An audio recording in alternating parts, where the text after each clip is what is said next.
$1 billion का gold कैसे चुराया जा सकता है?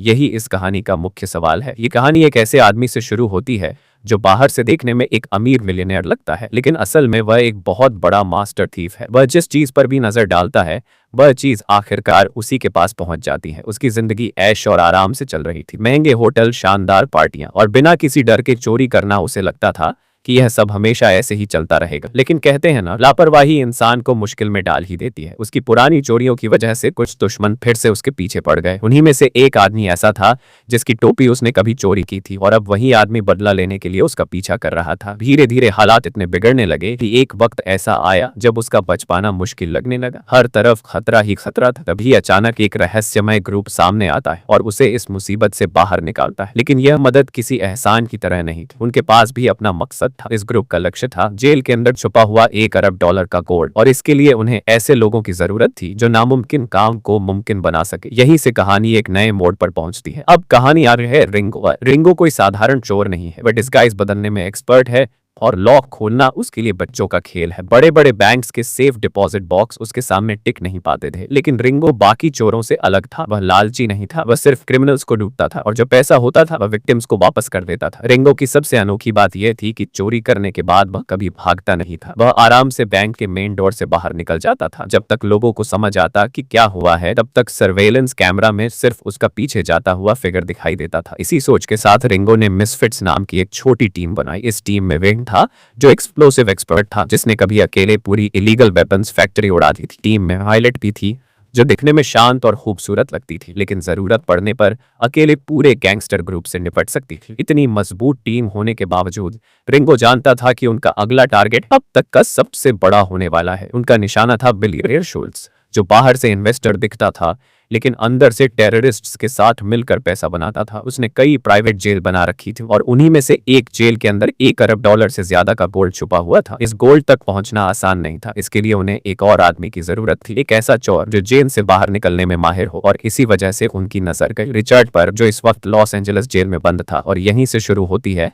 इस बड़ी चोरी की असली तैयारी। रिचर्ड कोई आम चोर नहीं था, वह चोरी की दुनिया का जाना माना नाम था। जेल में बंद होने के बावजूद उसकी प्लानिंग और स्किल्स अभी भी शार्प थी। मिसफिट्स टीम को पता था कि अगर जेल के अंदर से बाहर निकलने और फिर दोबारा जेल में घुसने का कोई रास्ता है तो वह सिर्फ रिचर्ड जानता है। उसी बीच दूसरी तरफ लॉस एंजलिस जेल में हलचल शुरू हो चुकी थी। फेडरल एजेंट्स को आदेश मिला कि रिचर्ड को एक प्राइवेट जेल में ट्रांसफर किया जाए। यह प्राइवेट जेल किसी और की नहीं बल्कि बिलियनेयर शुल्ट्ज की थी। शुल्ट्ज को जैसे ही यह खबर मिली वह खुद इस ट्रांसफर को देखने पहुंच गया, लेकिन वजह कोई जिम्मेदारी नहीं थी। असल वजह थी उसकी रिमेड टोपी जो रिचर्ड ने पहले चुरा ली थी। शुल्ट्ज यह मौका हाथ से जाने नहीं देना चाहता था। वह चाहता था कि रिचर्ड उसकी प्राइवेट जेल में आए ताकि वह उससे हिसाब बराबर कर सके। रिचर्ड को भी धीरे धीरे इस बात की भनक लगने लगी थी। उसे समझ आ गया था कि खतरा पास आ रहा है। शुल्ट्ज ने रिचर्ड के एक पुराने दोस्त को पकड़ लिया और उससे पूछताछ शुरू कर दी, लेकिन वह दोस्त बेहद वफादार था। चाहे जितना दबाव डाला गया उसने कुछ नहीं बताया। गुस्से में शुल्ट्ज ने जेल के रूल्स को दरकिनार करते हुए सिक्योरिटी कैमरा का सिग्नल कटवाया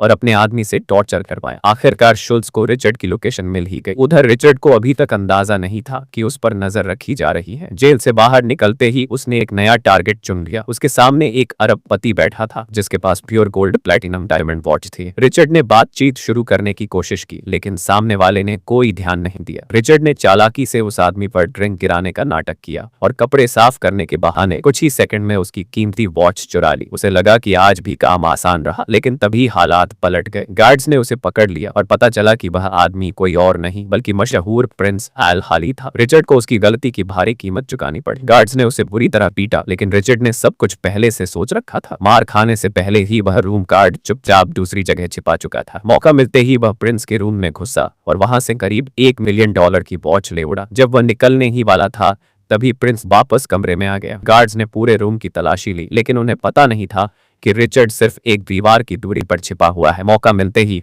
रिचर्ड लिफ्ट में घुस गया और खुद को सुरक्षित समझने लगा, लेकिन किस्मत ने यहाँ भी खेल खेला। जैसे ही वह कार में बैठा सामने वही प्रिंस आ गया, लेकिन ये असली प्रिंस नहीं था बल्कि मिसफिट्स टीम का ही एक मेंबर था जो डिस्गाइज में था। यही वही आदमी था जो टीम का बेस्ट ड्राइवर था। अब रिचर्ड को समझ आ गया कि उसे फंसाया गया है। मिसफिट्स टीम उसे सीधे अपने हाइडआउट लेकर गई जहां रिंगो पहले से मौजूद था। सामने पूरी टीम को देखकर रिचर्ड को एहसास हो गया कि वह चोरन की मांद में आ चुका है। रिंगो ने उसे साफ शब्दों में बताया कि उनका असली टारगेट शुल्ट्ज की प्राइवेट जेल में रखा $1 अरब का गोल्ड है और इसके लिए उन्हें रिचर्ड की जरूरत है। रिचर्ड ने पहले मना कर दिया, लेकिन शुल्ट्ज के हाथ लगने का डर उससे कहीं बड़ा था। थोड़ी सोच विचार के बाद रिचर्ड ने टीम के साथ जाने का फैसला किया और इसी के साथ कहानी एक और खतरनाक मोड़ पर पहुंच जाती है। रिचर्ड जब मिसफिट्स टीम के साथ जाने के लिए तैयार हुआ, तब भी उसके मन में साफ था कि वह यह काम सिर्फ अपने फायदे के लिए कर रहा है। उसे लगता था कि बस गोल्ड चुराना है और फिर अलग हो जाना है। लेकिन रिंगो की प्लानिंग इतनी सीधी नहीं थी। रास्ते में रिंगो ने रिचर्ड को पूरा प्लान समझाया। शुल्ट्ज की प्राइवेट जेल में रखे गोल्ड को चुराना जितना आसान लगता है उतना है नहीं। जेल के अंदर सिक्योरिटी कई स्तरों पर थी, गार्ड्स, कैमरास, अलार्म्स और हर छोटी गतिविधि पर नजर रखने वाला सिस्टम। रिंगो जानता था कि बिना अंदर की मदद यह काम नामुमकिन है। रिचर्ड को यह प्लान सुनकर एक्साइटमेंट तो हुई, लेकिन साथ ही खतरे का एहसास भी हुआ। उसे समझ आ गया था कि यह सिर्फ एक चोरी नहीं बल्कि जान जोखिम में डालने वाला मिशन है। इसी बीच शुल्ट्ज को भी भनक लग चुकी थी कि रिचर्ड उसकी पहुंच से दूर जा चुका है। वह गुस्से में था और उसे पकड़ने के लिए अपने लोगों को हर तरफ लगा चुका था। मिसफिट्स टीम बिना रुके आगे बढ़ती रही और अबू धाबी पहुंची। रिचर्ड का मन अभी भी डगमगा रहा था। वह चाहता था कि इस झंझट से दूर निकल जाए, इसलिए एयरपोर्ट से बाहर निकलते ही वह अलग हो गया और अपनी मस्ती में डूबने का फैसला किया। अबू धाबी की चमक दमक, लग्जरी कार्स और बड़ी पार्टियों में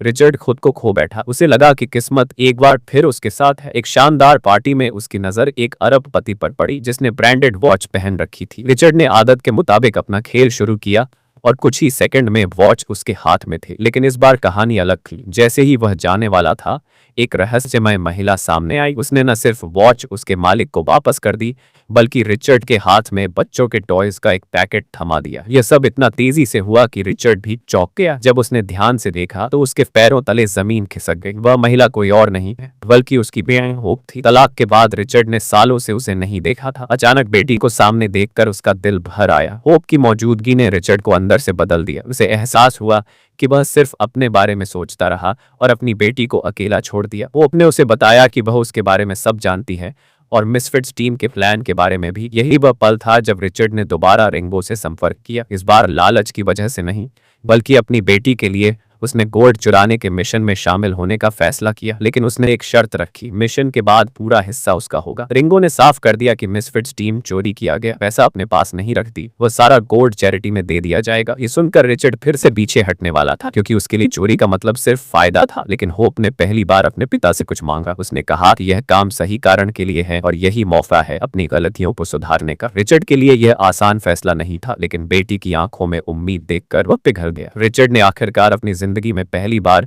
बिना फायदे के किसी काम के लिए हाँ कहा और यहीं से गोल्ड चोरी का असली मिशन शुरू हुआ। मिशन शुरू करने से पहले सबसे जरूरी था यह पता लगाना कि गोल्ड आखिर रखा कहाँ गया है। शुल्ट्ज की प्राइवेट जेल बाहर से जितनी साधारण दिखती थी, अंदर से उतनी ही खतरनाक थी। चारों तरफ गार्ड्स, कैमरास और स्ट्रिक्ट रूटीन था। एक छोटी सी गलती पूरी टीम को फंसा सकती थी। जब बाकी मेंबर्स प्लान पर काम कर रहे थे, उसी दौरान रिचर्ड और होप को एक दूसरे के साथ समय बिताने का मौका मिला। होप ने पहली बार खुलकर अपने दिल की बात बताई। उसने बताया कि कैसे बचपन में उसके पिता के अचानक चले जाने से उसे कितना दुख हुआ। रिचर्ड को कभी अंदाजा नहीं था कि उसके फैसलों ने होप को इतनी गहरी चोट दी है। रिचर्ड ने होप से वादा किया कि अब वह बिना बताए कभी गायब नहीं होगा, चाहे कुछ भी हो जाए। यह वादा आसान नहीं था, लेकिन होप के लिए यह बहुत मायने रखता था। कुछ समय बाद टीम को कॉन्फर्मेशन मिल गई कि 3 दिनों के अंदर टेररिस्ट्स गोल्ड को जेल से बाहर ले जाने वाले हैं। इसका मतलब था कि मिसफिट्स टीम के पास बहुत कम समय बचा है। अगर अभी एक्शन नहीं लिया गया तो सारा प्लान बेकार हो जाएगा। टीम ने फैसला किया कि जेल के अंदर ऐसी केओस पैदा करनी होगी जिससे सिक्योरिटी पूरी तरह बिखर जाए और किसी को यह समझने का मौका ही ना मिले कि असली टारगेट क्या है। रिंगो ने पहला कदम उठाया। उसने सैनिटेशन इंस्पेक्टर का डिस्गाइज लिया और जेल डायरेक्टर के सामने किचन की खराब हालत और पुराने ओवन की शिकायत शुरू कर दी। उसने बताया कि यह ओवन कभी भी ब्लास्ट कर सकता है और इससे जेल की इमेज खराब हो सकती है। प्रमोशन के सपने देख रहे डायरेक्टर ने बिना ज्यादा सोचे तुरंत नया ओवन मंगाने का आदेश दे दिया। यह सब प्लान का हिस्सा था। विक ने नेटवर्क हैक कर लिया और डिलीवरी को अगले दिन दोपहर के लिए स्केड्यूल कर दिया। डायरेक्टर को लगा कि सब कुछ कंट्रोल में है, लेकिन उसे नहीं पता था कि असली खेल अब शुरू होने वाला है। डिलीवरी के दिन लॉजिस्टिक्स ड्राइवर आराम से शराब पी रहा था, तभी वायलेट वहां पहुंची। मौका मिलते ही उसने ड्राइवर को लॉकर में बंद कर दिया और उसकी जगह टीम का एक मेंबर ट्रक लेकर जेल पहुंच गया। अब बारी थी रिचर्ड और विक की। दोनों मेंटेनेंस वर्कर्स बनकर जेल के अंदर घुस गए। जेल के अंदर जाते ही रिचर्ड ने पास रखी एक स्कल्पचर को लात मारी। यह गुस्से में नहीं बल्कि प्लान का हिस्सा था। उसी स्कल्पचर के नीचे आगे का रास्ता छुपा हुआ था। सब कुछ ठीक चल रहा था, तभी अचानक एक नई समस्या खड़ी हो गई। जेल डायरेक्टर खुद इंस्पेक्शन के लिए अंदर आ गया। रिंगो ने उसे रोकने की कोशिश की, लेकिन वह नहीं माना। मजबूरी में रिंगो को भी उसके साथ अंदर जाना पड़ा। डायरेक्टर की आवाज सुनते ही टीम के मेंबर्स को मशीन्स के अंदर छिपना पड़ा। तभी डायरेक्टर ने नई मशीन टेस्ट करने के लिए स्टार्ट बटन दबा दिया। कुछ सेकंड के लिए सबकी सांसें थम गईं। रिंगो ने जल्दी से सिचुएशन संभाली और कहा कि मशीन अभी पूरी तरह इंस्टॉल नहीं हुई है, अगर अभी चलाया गया तो एरर दिखाएगी। डायरेक्टर ने बात मान ली और बाहर चला गया। डेंजर टल चुका था लेकिन असली काम अभी बाकी था। डायरेक्टर के बाहर जाते ही मिसफिट्स टीम ने राहत की सांस ली, लेकिन किसी को भी नहीं पता था कि अब समय बहुत कम बचा है। रिंगो ने मौके का फायदा उठाते हुए डायरेक्टर को गले लगाया और उसी दौरान चुपचाप उसका एक्सेस कार्ड चुरा लिया। यह वही कार्ड था जिससे जेल के रिस्ट्रिक्टेड एरियाज खोले जा सकते थे। शिफ्ट चेंज का इंतजार करते ही रिचर्ड और विक तेजी से लॉन्ड्री रूम की तरफ बढ़े। वहीं से अंडरग्राउंड वॉल्ट तक पहुंचा जा सकता था। जैसे ही वॉल्ट सामने आया, टीम को अंदाजा हुआ कि शुल्ट्ज ने सिक्योरिटी कितनी मजबूत कर रखी है। मोटे दरवाजे, सेंसर्स और लगातार एक्टिव अलार्म, सब प्लान का अगला हिस्सा शुरू हुआ। जेल के अंदर केओस पैदा करना ताकि कोई भी वॉल्ट की तरफ ध्यान न दे। टीम के मेंबर्स ने फूड सर्वर्स का डिस्गाइज लिया और खाने में बहुत स्ट्रॉन्ग लैक्सेटिव मिला दिया। कैदियों को कुछ पता नहीं था, उन्होंने आराम से खाना खा लिया। कुछ ही समय बाद जेल में हड़कंप मच गया। एक के बाद एक कैदी बीमार पड़ने लगी। उल्टी, दस्त और अफरा तफरी। हर तरफ डॉक्टर्स, गार्ड्स और स्ट्रेचर्स दौड़ने लगे। डायरेक्टर खुद भागता हुआ आया, लेकिन बदबू और हालात देखकर उसे चक्कर आ गया। पूरी जेल अराजकता में बदल चुकी थी। इसी मौके का इंतजार मिसफिट्स टीम कर रही थी। विक और बाकी मेंबर्स सफाई कर्मचारियों के भीष में टॉयलेट एरिया तक पहुंच गए। वार्निंग साइंस लगाए गए ताकि कोई पास ना आए। होप और प्रिंस ने इन्वेस्टिगेटर्स बनकर जेल में एंट्री ली। उन्होंने कार चैसी के नीचे एक टाइम बॉम्ब लगा दिया ताकि जरूरत पड़ने पर डिस्ट्रैक्शन बनाया जा सके। अब वॉल्ट के अंदर का काम शुरू हुआ। विक ने सही जगह देखकर फ्लोर में छोटा सा होल ड्रिल किया। जैसे ही टाइमर 3 सेकंड पर पहुंचा, उसने बॉम्ब नीचे फेंक दिया। जोरदार धमाका हुआ, लेकिन केओस के शोर में किसी ने ध्यान नहीं दिया। वॉल्ट खुल चुका था। विक ने ट्रॉली अंदर धकेली और गोल्ड ब्लॉक्स भरने शुरू किए। रिचर्ड ने तेजी से काम किया, लेकिन उसी वक्त विक की नजर एक सर्वेलेंस कैमरा पर पड़ी। उसने पैनिक नहीं किया, बल्कि गोल्ड ब्लॉक के साथ कैमरा की तरफ देखकर फोटो खींची। ये कोई मजाक नहीं था। सिस्टम हैक करके सर्वेलेंस स्क्रीन पर वही स्टैटिक इमेज चला दी गई। लेकिन शुल्ट्ज को जैसे ही खबर मिली, उसने तुरंत वॉल्ट की लाइव फीड देखने का आदेश दिया। स्क्रीन पर गोल्ड सही सलामत दिख रहा था, इसीलिए उसे कोई शक नहीं हुआ। लेकिन शुल्ट्ज ज्यादा देर शांत नहीं रहा। शक के चलते उसने दोबारा स्क्रीन देखी। अब उसे लगा कि इमेज हिल नहीं रही है। घबराकर वह खुद वॉल्ट की तरफ भागा, लेकिन तब तक बहुत देर हो चुकी थी। मिसफिट्स टीम वॉल्ट को साफ कर चुकी थी। शुल्ट्ज ने गुस्से में पूरी जेल सील कर दी। किसी को भी बाहर जाने की इजाजत नहीं थी। उसी दौरान एक पेशेंट स्ट्रेचर बाहर निकाला गया। शुल्ट्ज की नजर उस पर पड़ी, लेकिन उसे नहीं पता था